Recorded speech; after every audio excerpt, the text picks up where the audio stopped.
At the family dinner, my daughter-in-law leaned close, her perfume sharp and sweet in my nose, and whispered in my ear, "I'm pregnant with your husband's baby, you tacky old woman."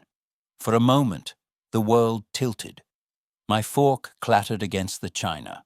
My knuckles went white against the table edge. I should have gasped, maybe screamed, maybe leapt across the table and thrown her out of my house. But instead, impossibly, I laughed. A bright, clear laugh that felt like it came from someone else's throat, not mine. "Don't worry, dear," I said, my voice steady, though my chest felt like an earthquake had cracked it in two. "Everything will work out just fine." She pulled back, expecting tears, a meltdown, chaos. But she hadn't expected calm. For just a flicker of a second, confusion shadowed her smug little smile. She straightened, adjusting her dress, and went back to her seat like nothing had happened. And that, my friends, was how it all began. 43 years of marriage, shaken in one whisper.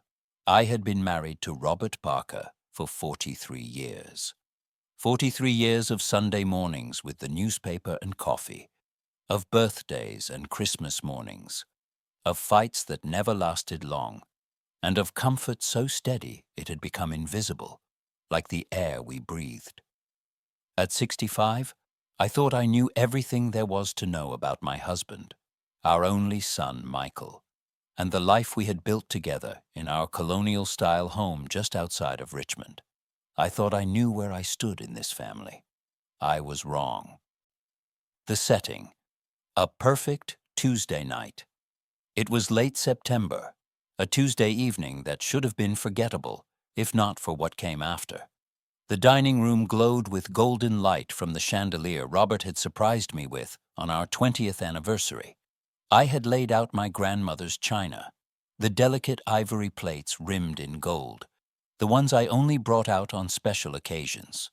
Crystal glasses sparkled under the light, refracting tiny rainbows across the mahogany table polished to a mirror sheen. The roast beef had been in the oven all afternoon, seasoned the way Robert liked, and the smell filled the house with a warmth that should have made me proud. It should have been a perfect family dinner. Just Robert, me, our son Michael, and his wife of 3 years, Emily. But perfection was an illusion, and I was about to watch it crumble. Emily, the predator in pearls. Emily sat across from me, blonde hair pulled back in that severe bun she always wore, green eyes too sharp for her age. She was 28, 15 years younger than Michael. From the first day I met her, I sensed something predatory about her, the way she studied people as if she were cataloging weaknesses. That evening she was glowing, but not with the soft glow of happiness. No, hers was a harder glow, triumphant, calculated. Her hand kept drifting to her still flat stomach, drawing attention without a word. Michael, my sweet, trusting boy, was too oblivious to notice her games. He sat beside her, cutting into his steak with the same focus he had always brought to everything in life.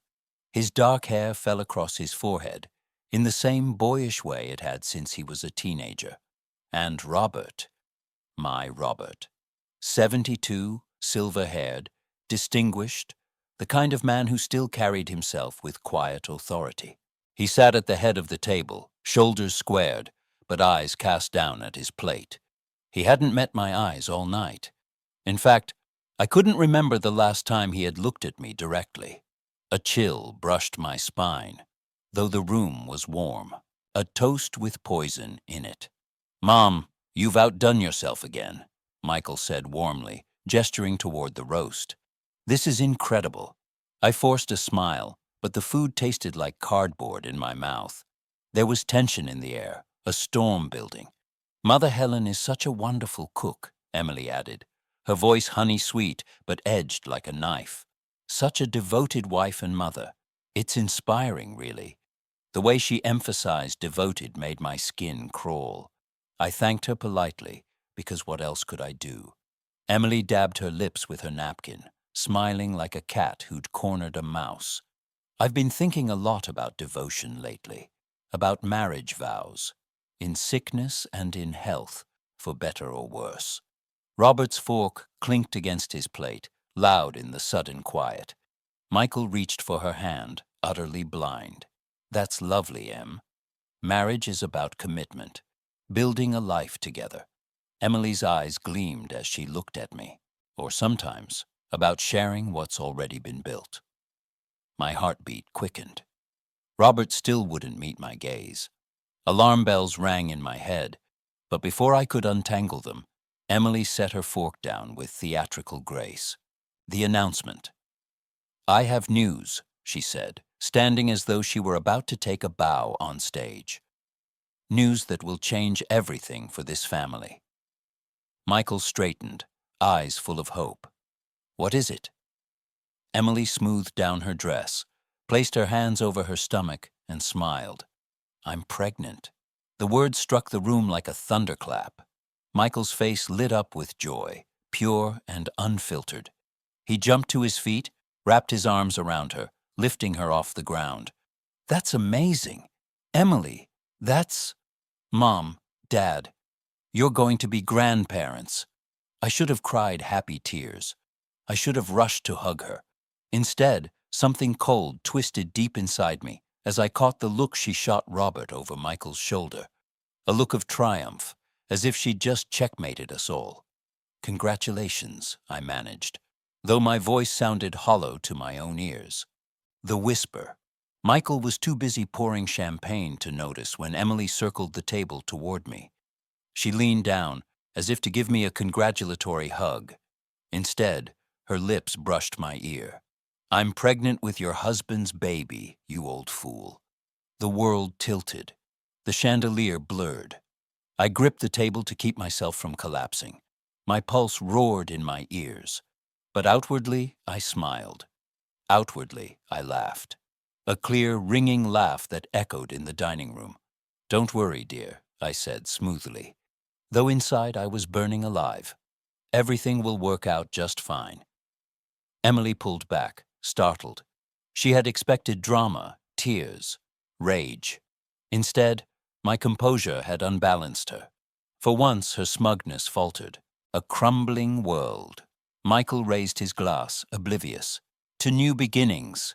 Robert finally looked up, but not at me. His blue eyes were clouded with something I couldn't name. Shame.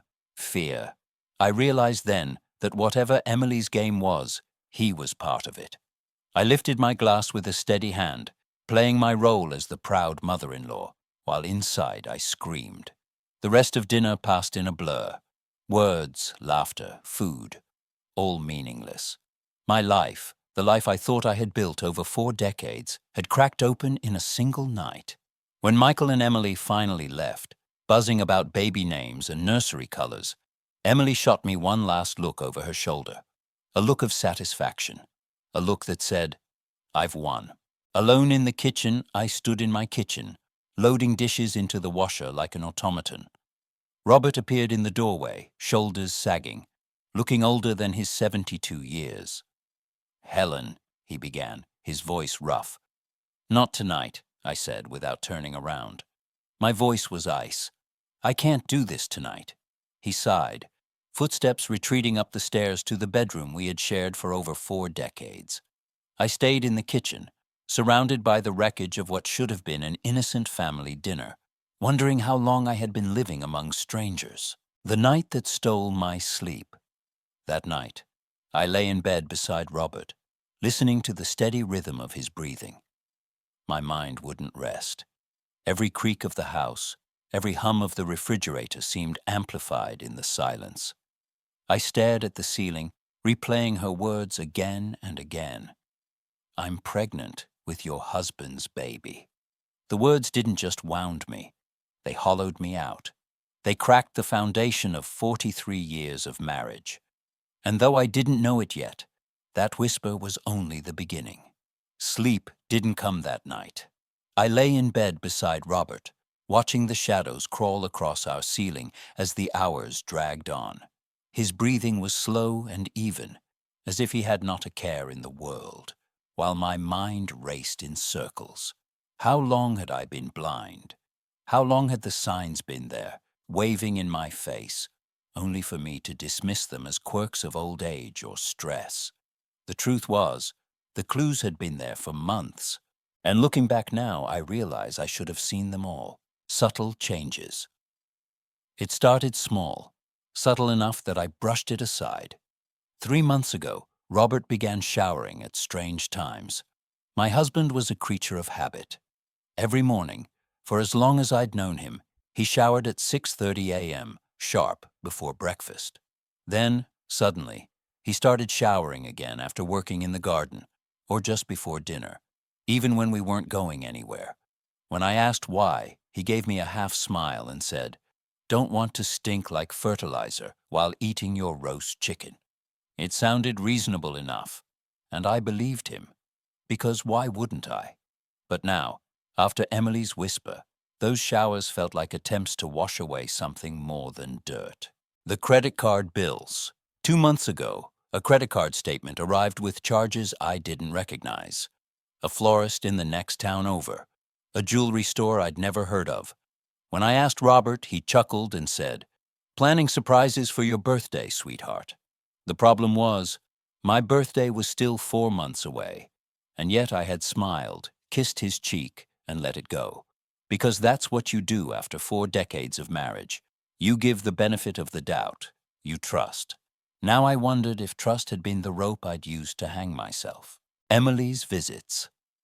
Then there was Emily. About 6 weeks ago, she started showing up at our house more often, always when Michael was at work.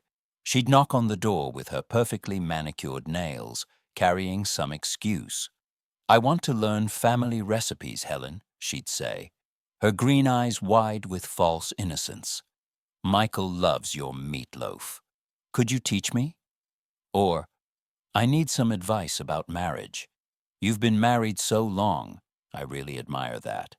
But somehow, our cooking lessons never lasted long. Instead, I'd find her out back, leaning against the garden shed, talking quietly with Robert. Their conversations would stop the moment I stepped outside. "What are you two talking about?" I'd ask, trying to sound casual.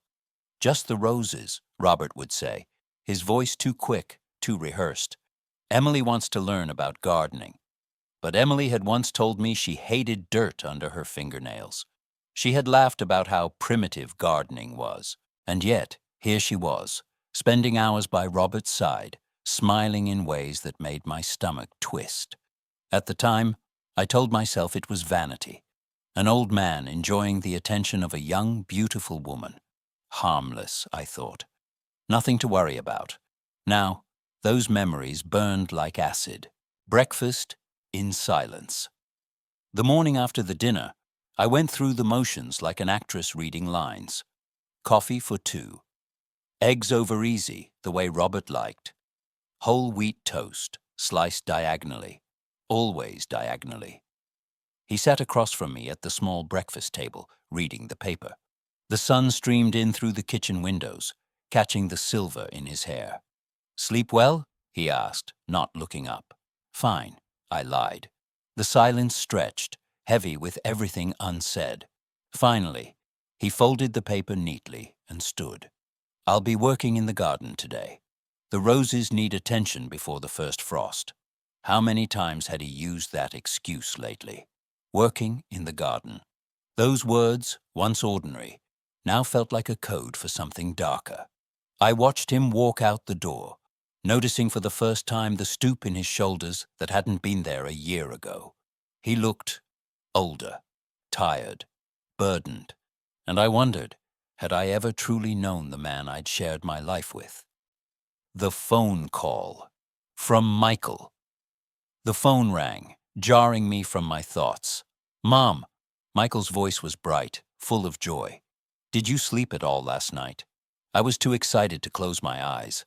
I still can't believe it. I'm going to be a dad. I forced warmth into my voice. "It's wonderful news, sweetheart." "Emily's already making lists," he continued eagerly. "Baby names, nursery themes. She wants to start shopping this weekend." She mentioned Dad seemed really happy when she told him. Said he even got emotional. My hand clenched around the phone. When did she tell him? Last week, I think. She wanted him to know first. Said she was nervous about how you might react. Last week. She had told Robert a full week before announcing it at dinner. Why? Why him first? Mom, you still there? Yes, I said quickly, my voice tight. Just thinking about all the preparations. It's exciting. But inside, puzzle pieces were snapping together in a way that made me feel sick, watching from the window. That afternoon, I stood by the kitchen window, staring out into the backyard. Robert was there, pruning the roses with practiced movements. Beside him, Mark Sanchez, our gardener, clipped the hedges. Mark was a gentle soul, mid-30s, with kind brown eyes and calloused hands. He rented a small apartment above the garage of a house down the street, working odd jobs around the neighborhood. Robert had hired him after our old gardener retired, and I'd always appreciated his quiet dedication. Now I wondered, what had he seen? What did he know? Did the entire neighborhood know more about my marriage than I did? As I stood there, Emily's silver sedan pulled into our driveway. She stepped out, radiant in a sundress that caught the afternoon light. She didn't head for the front door. Instead, she walked straight to the garden, straight to Robert. I watched from behind the curtain, my heart pounding like I was the one sneaking around. They talked, their voices too low for me to hear. She laughed, throwing her head back, touching his arm. And Robert smiled. Smiled in a way I hadn't seen in months. My chest tightened, a pain blooming deep inside me. Dinner. That night. That evening, Robert was cheerful, more animated than he'd been in weeks. He talked about the roses, about plans for the spring, about how excited he was to be a grandfather. I studied his face, searching for guilt, for deception. But all I saw was relief. Emily stopped by today, I said carefully. Yes, Robert replied, cutting his pork chop. Sweet girl. She's nervous about the pregnancy, wanted reassurance. What kind of reassurance? For just a moment his knife stilled. Then he smiled tightly. You know, first-time mother worries. Whether she'll be good at it. Whether the baby will be healthy. Normal concerns. But nothing about Emily was ever normal. My decision. That night, as Robert slept beside me, I stared at the ceiling, listening to the whisper echoing in my head. I'm pregnant with your husband's baby. The words clung to me like cobwebs, sticky and suffocating. I couldn't live like this, doubting every smile, every touch, every late shower and garden errand. If I was wrong, if my suspicions were just the product of paranoia, I could destroy my marriage over nothing. But if I was right, I realized then that I had no choice. I had to find the truth, no matter how much it hurt. Because living with lies was worse than living with pain. The morning after my decision, I waited until Robert left for his doctor's appointment. His sedan disappeared down the street, and the house fell into that eerie silence that always seemed heavier when you knew you were about to cross a line. For 43 years, I had respected my husband's privacy. His study was his sanctuary. The heavy oak door, the shelves of books, the leather chair angled toward the window. It was all sacred ground. I'd never entered without his invitation, but that morning, I pushed the door open with trembling hands. I felt like a trespasser in my own house. The hidden drawer. The air inside smelled faintly of his aftershave and old paper. Everything was perfectly arranged, as Robert always kept it. Pens lined neatly, books stacked in categories, files tucked in rows. For a moment, it almost made me doubt myself. A man this organized couldn't possibly be hiding something, could he? I started with the desk. The top drawer held pens, paper clips, notepads. The second, utility bills and correspondence. I flipped through them quickly. all ordinary, boring, unthreatening. But the bottom drawer was heavier. When I pulled it open, I found a stack of gardening magazines. I moved them aside, and beneath them lay a neat folder of bank statements. Not ours. A separate account. I froze, the paper shaking in my hands as I scanned the numbers. Large deposits, thousands at a time. $5,000, $8,000, $12,000. Then withdrawals, always in round numbers, always in cash. $2,000, $3,500, $7,000. Where was this money coming from? Where was it going? My stomach churned as I snapped photos with my phone. My hands trembling so badly, I had to retake some shots. Then I slid everything back exactly as I had found it, my heart hammering so loudly I was sure it echoed in the room. It wasn't proof of an affair, not yet, but it was proof of secrets, and that was enough. The silver car. As I stood at the study window trying to catch my breath, the crunch of tires on gravel snapped me to attention. It wasn't Robert's sedan. It was Emily's silver car. I ducked behind the curtain, pulse racing. She stepped out, looking perfectly composed in jeans and a fitted sweater. She didn't come to the front door. No, she walked straight toward the backyard, straight toward the garden. My garden. I rushed downstairs, stopping just short of the kitchen window, where I had the perfect view of the backyard. Emily and the gardener. Emily stood near the old oak tree, where Mark Sanchez, our gardener, was raking leaves.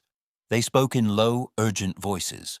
Mark's expression was troubled, almost pained. Emily's was sharp, commanding. At one point, she reached into her purse and pulled out an envelope.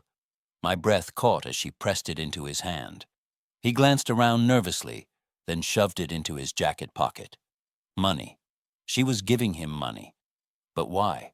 Robert handled Mark's wages, and they were always paid by check. What business could Emily possibly have paying our gardener under the table? I didn't have time to wonder further. A blue Honda pulled into the driveway. Michael, the performance. My son stepped out of the car, his face lighting up when he saw Emily. "Surprise," she called, running toward him with open arms. He spun her around, laughing. "What are you doing here, beautiful?" "I wanted to check on the garden with Mark," she said smoothly. "You know how I've been wanting to learn about plants since we found out about the baby. Perfectly reasonable, perfectly innocent. Except I had seen the envelope. By the time they came into the house, I was sitting calmly in the living room, a magazine in my hands. "Mom," Michael called out, beaming. "Look who I found plotting with the gardener." "Plotting?" I forced a laugh, trying to keep my voice light. Emily gave that practiced little chuckle of hers. "I was asking Mark about what flowers might be nice for a baby's room. Thought maybe we could plant a little garden for our son or daughter." "Our son or daughter," I repeated, my throat tight. The baby wasn't Michael's. It wasn't Robert's. But I kept the thought locked behind my smile. "That's lovely," I said. "Mark knows a lot about flowers." Emily's eyes met mine for just a moment. There was something there. Challenge, calculation. And then it was gone, replaced by her sugary sweetness. Lunch with a stranger. They stayed for lunch. I sat at the table, listening to Michael chatter about baby names and nursery colors, while Emily played her part as the glowing, expectant mother. But every few minutes, her gaze drifted toward the window, toward the garden where Mark was still working. Her smile would falter. Her fingers would tap nervously against her glass. Michael noticed none of it. He looked at his wife as though she were the sun itself. But I saw it. I saw calculation, worry, the look of someone whose plans were starting to slip through her fingers. Robert's distraction. That evening, when Robert came home, he barely touched his dinner. He pushed his food around the plate, staring into the distance. "Everything okay?" I asked. "Fine," he said automatically. "Just thinking about the garden. Might need to replant the rose bed next spring." But his mind wasn't on roses. When the phone rang, he jumped. He answered quickly, his voice low and tense. "Yes," he said. Yes, I understand. Tomorrow evening, I'll be there. He hung up slowly, his face pale, his hand lingering on the phone. Who was that? I asked, trying to sound casual. No one important, he said, voice strained. I need to run an errand tomorrow night. An errand? Robert Parker did not run errands at night, and certainly not with that look in his eyes. A backyard encounter. The next evening, after Robert left muttering about garden supplies, I paced the house like a caged animal. 20 minutes later, I heard voices in the backyard. I rushed to the window and saw Emily. She was standing near the garden shed with Mark. Their conversation was heated, urgent. Even from a distance, I could see the tension in their bodies. Mark's hands gesturing wildly, Emily's arms crossed, her face cold and furious. At one point, he threw his hands up, turned away. She grabbed his arm, pulling him back. They argued for several minutes before Mark finally shook his head, yanked free, and stormed toward his truck.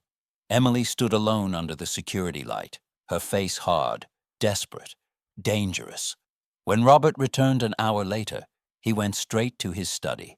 I heard the low murmur of phone calls behind the closed door, his voice tight with urgency. I lay awake in bed, staring at the ceiling, trying to make sense of it all. The secret bank account, the envelope of money, the late-night calls, the heated argument in my backyard. This wasn't just about an affair. It was something else, something bigger. A growing darkness. By now, the puzzle pieces weren't just confusing. They were terrifying. My son's wife was paying our gardener in secret. My husband was hiding money. And both of them seemed tied to Emily's pregnancy announcement.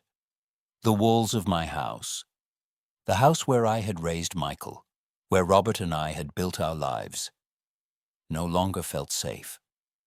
Every creak of the floorboards, every shadow in the hall seemed to whisper of lies.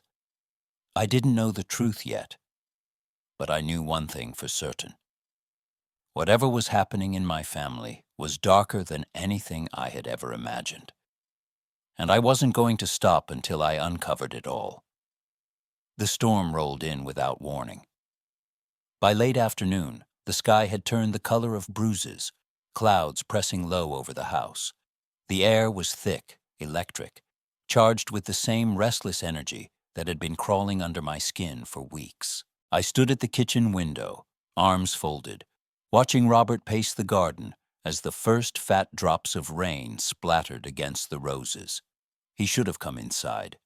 At 72, he had no business wandering in a storm, but he didn't even seem to notice the weather. His shoulders were hunched, his hands restless, a man trapped in his own thoughts. And then, as if the storm itself had summoned her, Emily's silver car pulled into the driveway. Emily's arrival. She stepped out, slamming the door behind her, not bothering with an umbrella. Rain plastered her blonde hair to her head, streaking her mascara. She stormed straight into the garden, heels sinking into the wet grass, fury etched across her face. Through the glass, I saw Robert freeze when he spotted her. He tried to wave her off, but she pushed right up to him, jabbing a finger into his chest. Even from inside, I could hear the sharp edge of her voice. "You promised me, Robert." My stomach lurched. Without thinking, I grabbed my raincoat, flung open the back door, and stepped into the storm. The cold water soaked my clothes instantly, but I didn't care. The clash begins. "What's going on here?" I shouted over the pounding rain. Robert turned, startled, his silver hair plastered to his forehead. Emily whipped around too, her face pale before she quickly composed herself. "Helen," Robert said quickly, stepping forward as though to block me. "Go inside. You'll catch cold." "Don't patronize me," I snapped. "I heard her. She said you promised her something. What is it, Robert? What did you promise?" Emily's lips curled into a smirk, even as water streamed down her face. "He didn't tell you? How sweet. Still keeping secrets." "Emily," Robert warned, his voice low, desperate. But the girl was fearless. "Why don't you tell her, Robert? Tell your precious wife what you've been doing behind her back. Mark appears. At that exact moment, Mark emerged from the side gate, dragging a tarp, clearly intending to cover the garden tools before the storm worsened. He froze when he saw us. Robert, Emily, and me, standing in the rain like actors caught mid-scene. Emily's eyes narrowed. "You," she hissed, pointing at him. "You don't walk away this time. You're part of this too." Mark's face paled. "Emily, not here." "Yes, here," she screamed, her voice rising above the thunder. "I'm done hiding. I'm done playing by your rules. I'm carrying a baby, Robert's baby, and everyone is going to know it." The words ripped through the air like lightning. "Helen breaks." I staggered back, my breath stolen. "Robert!" He opened his mouth, but no sound came out. His eyes pleaded with me, full of guilt and despair. I laughed, a raw, broken sound that cracked in my throat. 43 years, Robert. 43 years, and you throw it away for this child? Emily's face lit with triumph. She stepped closer, her hand on her stomach. "Don't act so shocked, Helen. Men get tired. They want something new, something exciting. And Robert found that in me." "Shut your mouth," Robert snapped, his voice breaking. "Why?" she taunted. "You gave me everything. Money, gifts, promises. You told me this baby would change everything. That Michael didn't need to know the truth."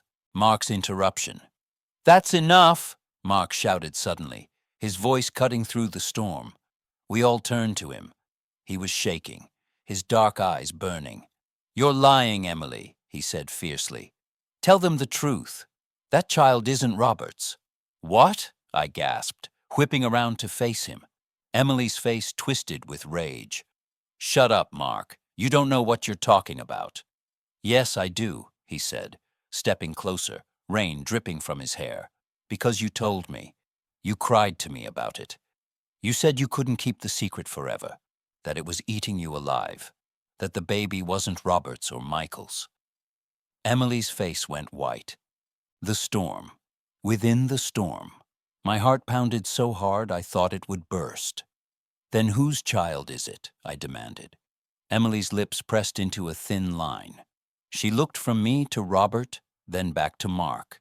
"You're pathetic," she spat at him. "Always listening, always lurking. You don't know anything." Mark stepped forward, his voice rising. "You're trying to pin this baby on Robert, because you know Michael trusts you too much to question it. You think you can trap Robert with guilt and Helen with humiliation." Robert ran a hand over his soaked face, anguish written all over him. "Helen, please. It's not what you think." I stared at him, shaking. "Then tell me, Robert. Tell me right now." But he stayed silent. And in that silence, Emily's smile returned, cruel and sharp. Lightning strikes. The thunder cracked overhead, so close it rattled my bones. Rain pelted down harder, running into my eyes, mixing with the tears I didn't realize were falling. "I'm done," I said, my voice trembling but steady. "Done with your lies, your secrets, your games. If neither of you will tell me the truth, I'll find it myself. And when I do, God help you both." Emily folded her arms, defiant. Robert took a desperate step toward me, but I backed away. Mark reached out, his hand gentle on my arm. "Mrs. Parker," he said softly, "you don't have to do this alone." I looked at him, this young man caught in the web of my family's destruction. And for the first time in weeks, I felt a flicker of something I hadn't felt in a long time. Hope, retreat. I turned and walked back toward the house, the storm pounding on my shoulders. Behind me, I could still hear them. Emily shouting, Robert pleading, Mark arguing. But I didn't stop. Inside, I peeled off my soaked coat, dripping onto the hardwood floor. I stared at the reflection of myself in the hallway mirror. Hair plastered, eyes hollow, lips pressed thin. I barely recognized the woman staring back. But one thing was certain. The truth was no longer a shadow. It was clawing its way into the light, no matter how much Robert or Emily tried to bury it. And I was ready, ready for war. The storm passed by mourning, but inside me it raged on. The house smelled of damp earth and roses battered by rain. Outside, petals littered the grass like casualties of war. Inside, silence hung heavier than any thundercloud. Robert avoided me at breakfast. He left his eggs untouched, muttered something about errands, and disappeared. I didn't ask where he was going. I no longer cared about his rehearsed excuses. I had one thought, one obsession burning in my mind: the baby. The idea.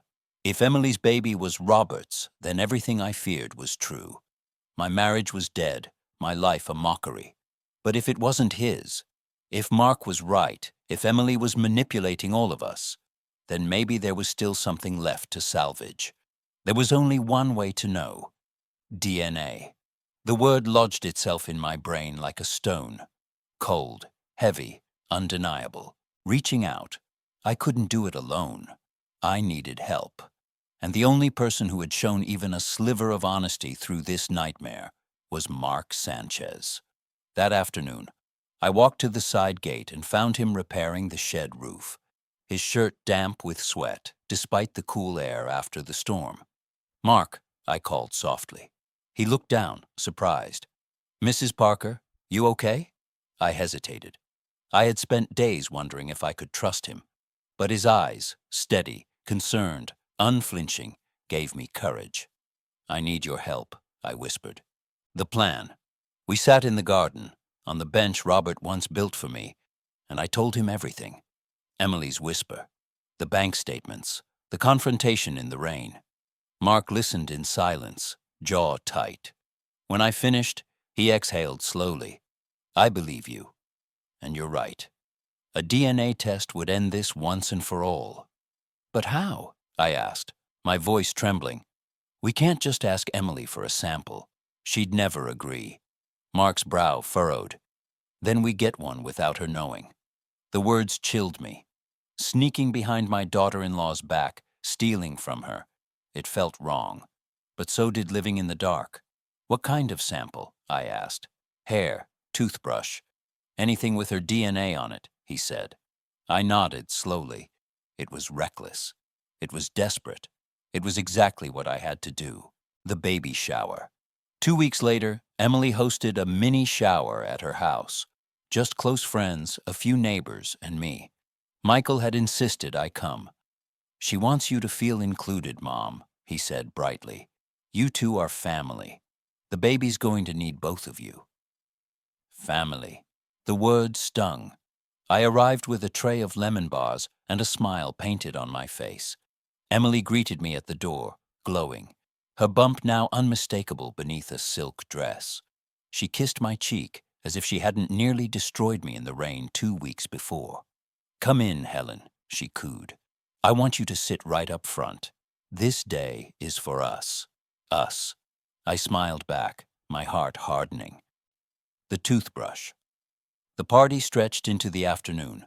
Laughter, clinking glasses, ribbons torn from pastel-colored boxes. I played the role of doting mother-in-law flawlessly, even posing for photos beside Emily. But when she excused herself to the bathroom, I slipped away. The upstairs hall smelled faintly of lavender. I pushed open the door to the guest bathroom, my hands shaking. There, in a cup by the sink, were 2 toothbrushes, one blue, one pink. I took the pink one, wrapping it quickly in a napkin and sliding it into my purse. My pulse thundered in my ears. My hands were clammy. When I returned to the living room, Emily was back, glowing, radiant, as though nothing had happened. I smiled at her. She smiled back. Neither of us spoke of the secret sitting between us. The test. The next day, Mark drove me to a private clinic 2 towns over. I handed the toothbrush to the receptionist with trembling hands. "It's for a paternity test," I whispered, ashamed. She didn't blink. "Do you have the potential father's samples?" Mark leaned forward. "We can provide them." I stared at him. "How?" He gave me a small, grim smile. "Leave that to me. Robert's sample. That night after Robert fell asleep in his recliner, I watched Mark slip quietly into the study. He wore gloves, moved with careful precision. When he emerged, he carried a used coffee cup in a sealed bag. Fresh lipstick of saliva, he whispered. I wanted to vomit. I wanted to cry. Instead, I nodded. The waiting. The days that followed were torture. Every hour crawled by. Every phone call made my heart seize. Robert was distant, withdrawn. Emily was smug, radiant, more present than ever at our house. She fussed over Michael, gushed about the baby, made sure I was always watching her hand stroke her stomach. I wanted to scream. Instead, I waited. And then, finally, the call came. The results. Mark drove me back to the clinic. The receptionist handed over a sealed envelope, heavy as lead in my palm. Do you want to open it here? Mark asked gently. My hands shook. No, home. I need to be at home. That night, in the quiet of the kitchen, I slid open the envelope. The paper slid out with a whisper. I read the words once, then twice. Then again, my eyes blurring with tears.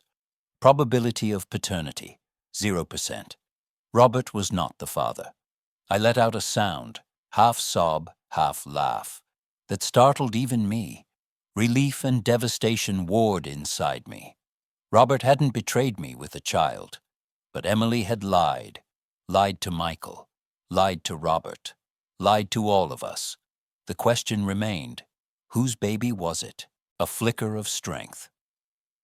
Mark's hand was steady on my shoulder. You were right to check. Now you know. I wiped my tears, my resolve hardening. Now it's my turn. She's been playing us, Mark, all of us. But I won't let her destroy this family. For the first time in weeks, I felt strong. Not broken, not humiliated, strong. Emily thought she could manipulate Robert, thought she could control Michael, thought she could make me small, silent, invisible. But she had underestimated me. I had the truth now, and I was going to use it. The DNA results didn't just give me an answer. They gave me a weapon. For weeks, I had lived in fear, paralyzed by doubt, my life unraveling under whispers and secrets. But as I held that paper in my hands, the words, probability of paternity, 0%, staring back at me, I felt something I hadn't in a long time. Power. Emily thought she had the upper hand. She thought she could manipulate my husband, blind my son, and silence me with her smile. But now I had something she couldn't control, the truth. The war room. I cleared the dining room table, spread out the photos of Robert's secret bank statements, the notes I'd taken about Emily's suspicious meetings with Mark, and now, the DNA test results. One by one, the puzzle pieces stared back at me. Robert wasn't the father. Emily was funneling money, and Michael was still hopelessly in love with her. If I struck too soon, she would twist everything, spin lies faster than I could reveal them. Michael would side with her. Robert might too, out of shame.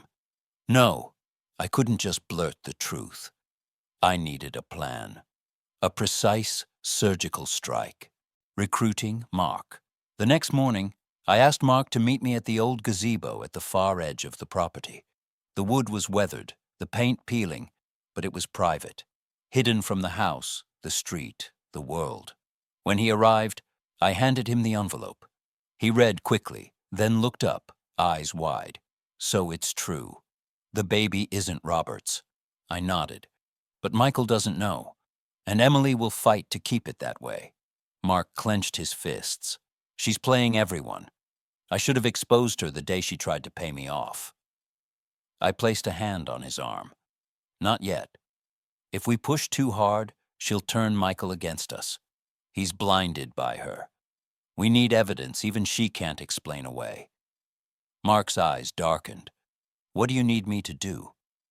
Planting seeds. The first step wasn't confrontation. It was doubt. Emily's greatest weapon was Michael's blind trust. If I could make him question her, even a little, her web would start to unravel. That evening, over dinner, I casually mentioned, "Funny thing, I saw Emily in the garden with Mark last week. They seemed serious. What were they talking about?" Michael's fork paused midair.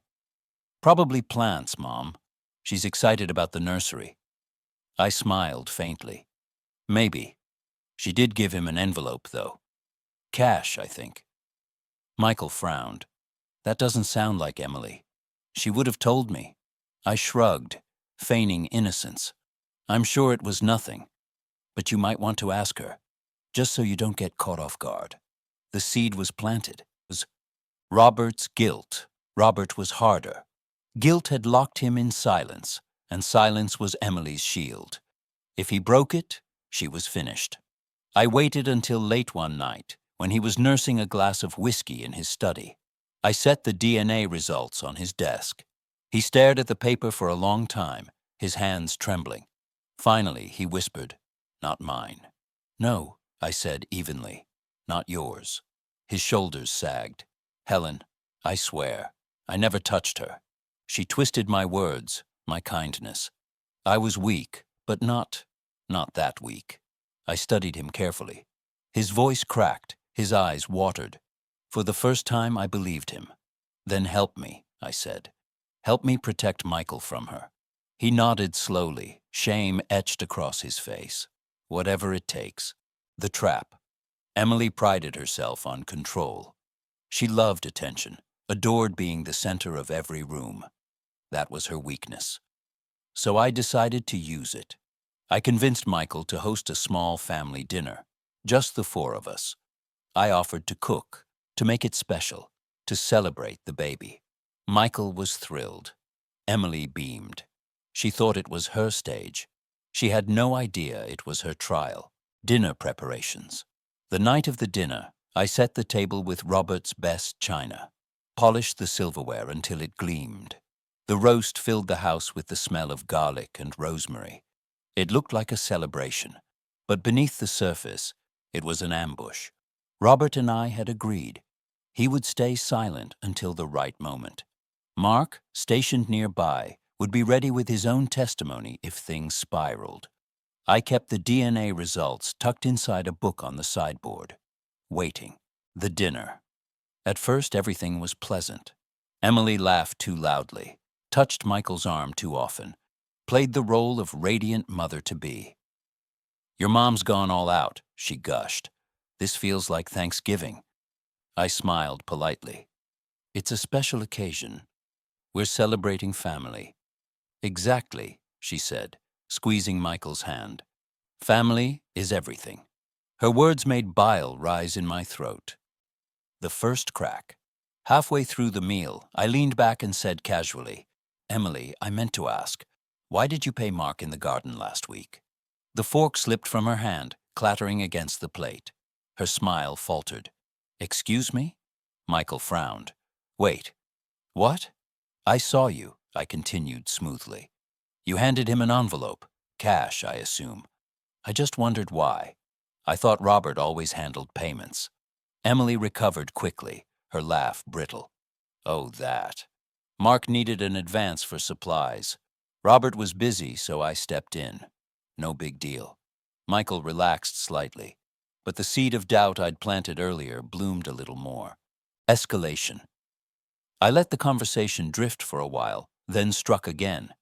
Interesting, because when I asked Mark, he seemed uncomfortable, almost guilty. Emily's smile froze. Michael turned to her. "Emily, is that true?" She bristled. "Why are we interrogating me over nothing?" "Because it's not nothing," I said softly. I reached for the book on the sideboard, sliding out the envelope with the DNA results. "It's everything. The reveal." I placed the paper in front of her. The rain from outside rattled against the window, as if echoing the storm inside. Emily's eyes flickered down. She read the words, and for the first time I saw her mask crack. Michael reached for the paper, confused. He read it, his face draining of color. 0%? "Emily, what is this?" she stammered, her charm faltering. It's fake." She's trying to turn you against me. Robert's voice, low but firm, cut through the air. It's not fake. I had my DNA compared too. I'm not the father. Michael's hands shook as he looked between us. Then, whose baby is it? Emily's lips pressed together. She didn't answer. The counterattack complete. I leaned forward, my voice calm but sharp as glass. You lied to all of us. You tried to trap Robert. You tried to blind Michael. But the truth is out now. And it's only the beginning. Emily's eyes darted, her chest rising and falling quickly. She was cornered, her power slipping away. For the first time, she wasn't in control. And I wasn't afraid. Not anymore. The air at the dinner table was so thick, I could almost see it. Silence clung to the walls, heavier than the storm outside. The DNA test results sat in the middle of the table like a loaded gun, daring someone to pick it up, to deny it, to explode. Emily's manicured hand hovered near the paper, but she didn't touch it. She knew. Any move she made now would betray her. Michael sat stiff in his chair, eyes locked on her. His voice was low, dangerous. Tell me it isn't true, Emily. Tell me my father isn't right. Tell me this baby isn't... He choked on the words. Robert rubbed his temples, shoulders sagging as if 40 years had collapsed onto him in a single night. His whiskey glass stood untouched, forgotten. I kept my eyes on Emily. I wanted to see her unravel. Emily's first defense. Finally, she leaned back, forcing a laugh that sounded too sharp, too thin. This is ridiculous.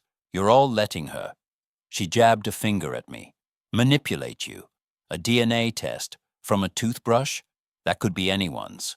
Michael's voice cracked. Emily, just answer me. Is this baby mine or not? Her eyes softened, tears pooling instantly. She reached across the table, gripping his hand. Of course it's yours, Michael. Don't let her poison you. Don't let her destroy what we've built. Michael stared at her hand, then slowly pulled his away. His jaw tightened. You didn't answer the question. The web of lies.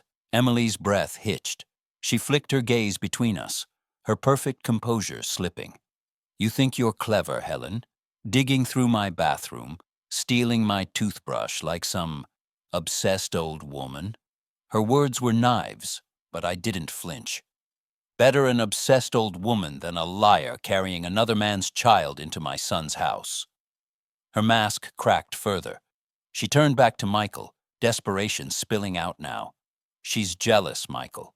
She's hated me since the beginning. You know that. This is just another one of her games to push me out. I leaned forward, my voice calm, controlled. Then tell him, Emily. Who's the father? Robert breaks. Robert slammed his fist on the table, making the silverware jump. Enough. Enough with the lies, Emily. His voice was raw, almost unrecognizable. His eyes glistened with shame. I let you into this family. I tried to be kind, to help when you said Michael was distant. And now you're using me, using all of us, for this sick game. Emily whipped toward him, her face twisted. You were never innocent, Robert. You gave me hope. You told me things would change, that you'd take care of me if Michael failed. Don't act like you're some saint now. Robert's face crumpled. He buried his hands in his face. God forgive me. Michael's eyes went wide. Dad, what is she talking about? The father-son rift. Robert lifted his head, voice trembling. I never touched her, Michael. Never. But I said things I shouldn't have. I let her believe I could fix things if she was unhappy. I thought I was being compassionate. I was a fool. Michael's face turned red. You what? You let my wife think... He pushed back his chair, staggering to his feet. This is insane. Emily seized the opening, standing too. See? He's not innocent. He led me on. He's as guilty as I am. No, I snapped, rising to my feet. Don't twist this, Emily. Robert's weakness is shameful, yes. But this child, is not his. And it's not Michael's either. So stop dancing around the truth and say the father's name. The desperate lie. Emily's tears spilled freely now, streaking mascara down her cheeks. She clutched her stomach, her voice cracking. Fine. You want the truth? The baby is Michael's. These tests are wrong, tampered with. I don't care how official they look. You just can't stand that I'm the one giving this family an heir when you never could. The words stabbed me in the gut. My breath caught. For a moment, my composure faltered. She knew exactly where to hit. My deepest wound, my greatest regret. Michael looked at me, horrified, as if the revelation had shattered something sacred. But I steadied myself, forcing the rage down. That may be true, I said softly, but at least I never lied about who the father was. Mark steps. In the room froze when a new voice cut in. She's lying. Mark stepped into the doorway, rain dripping from his jacket. His eyes were hard, unyielding. Emily spun around. What are you doing here? Michael turned on him. Mark, stay out of this. This is family business. Mark's jaw clenched. It is my business, because she told me the truth. She cried in the garden, begged me not to tell anyone. She said the baby wasn't yours, Michael, or Robert's. Michael blinked, his face pale. Then whose? The crumbling mask. Emily's hands shook. She looked like a cornered animal, darting her gaze around the room, searching for a way out. That's not true, she whispered. He's making it up. He hates me. Mark stepped closer, his voice steady. I don't hate you, Emily. I pity you. But I won't let you destroy this family. Not when you know exactly who the father is. Stop, she screamed. Her voice cracked so violently it sent a shiver down my spine. You don't know what it's like. You don't know what I had to do. Michael's collapse. Michael dropped back into his chair, burying his face in his hands. His shoulders shook with silent sobs. I loved you, he whispered.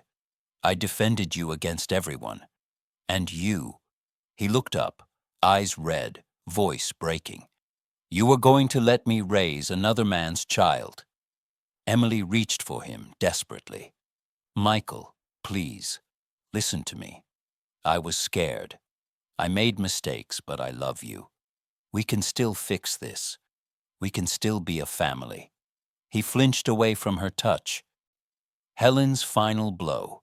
I stood tall, my voice slicing through the chaos like a blade. No, Emily. Families are built on trust, on truth. And you've destroyed both. I slid the DNA test back toward Michael. This isn't just proof. It's liberation. You don't have to live under her lies anymore. Michael's hands trembled as he picked up the paper again. His face was pale, hollow, but when he finally looked up, I saw clarity in his eyes. This marriage is over. Emily's fury. Emily froze, her mouth opening and closing without sound. Then, in an instant, her sorrow twisted into fury. You think you've won, Helen, she hissed. You think tearing me down makes you noble? You don't know the whole truth.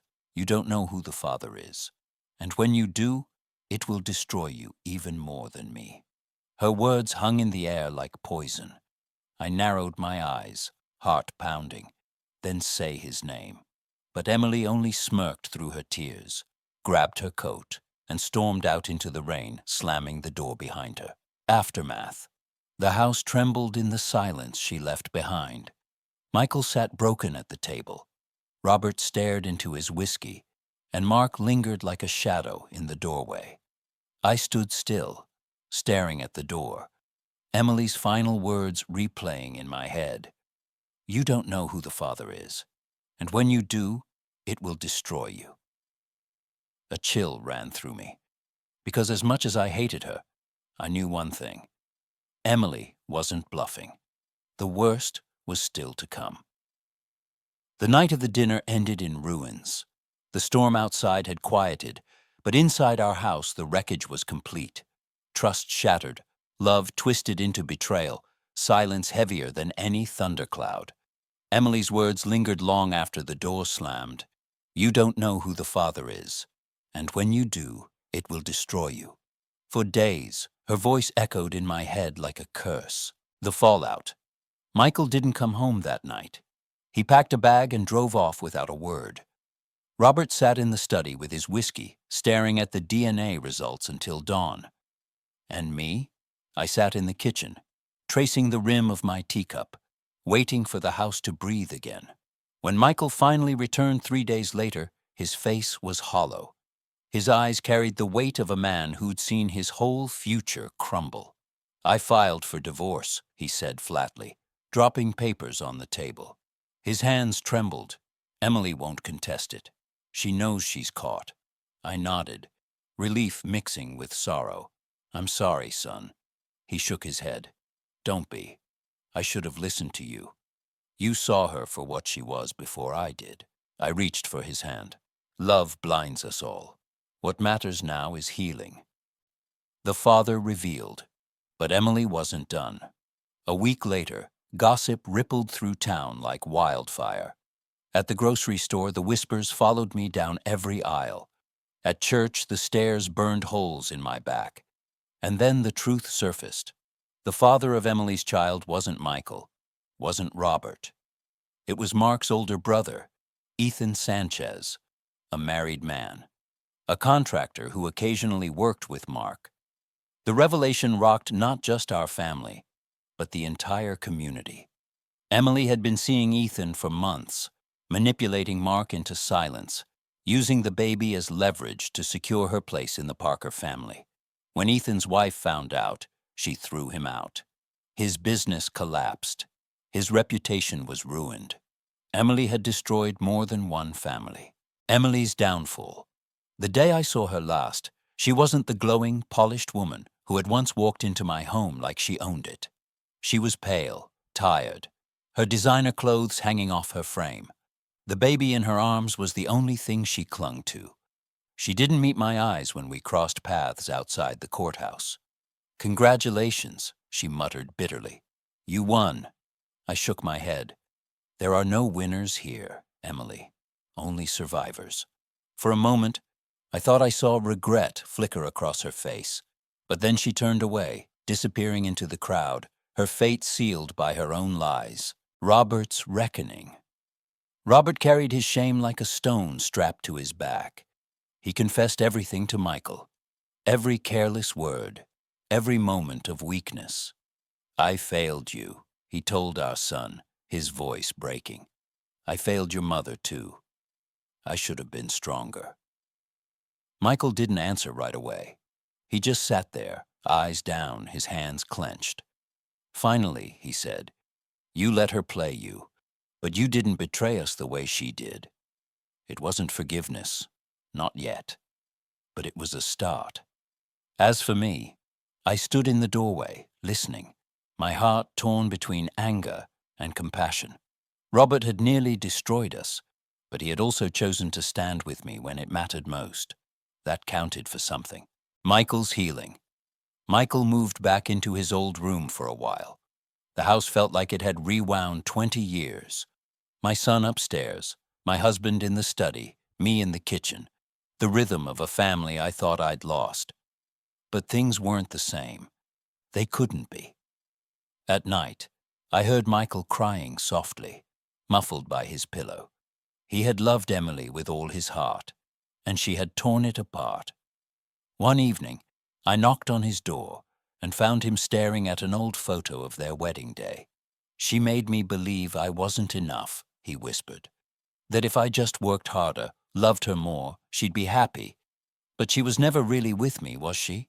I sat beside him, wrapping my arm around his shoulder. "No, son, but that doesn't mean you weren't enough. It means she wasn't worthy of you." He leaned into me, and for the first time since this nightmare began, I felt like his mother again. My renewal. Through it all, something unexpected happened.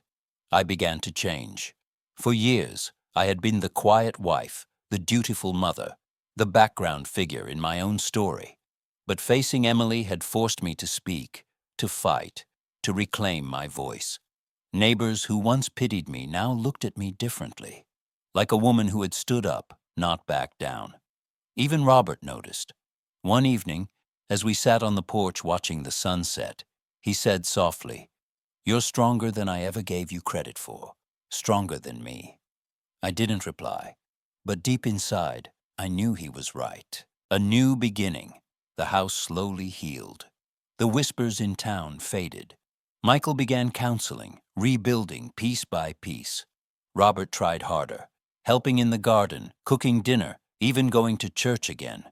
And me? I planted roses. Bright new roses where the storm had once torn them apart. Every bud that bloomed felt like a promise that beauty could return after devastation. Epilogue. My truth. Months later, as I rocked quietly on the porch, the baby's cry drifted faintly from down the street. Emily had moved into a small rental on the edge of town, raising her child alone. Sometimes I thought of her, not with hatred, but with a strange, aching pity. She had gambled everything and lost. But I hadn't lost. I had found something new. I had found myself. I looked out at the roses, the sunset painting the sky in gold and crimson, and whispered to the wind, "I am not invisible anymore." And for the first time in years, I believed it.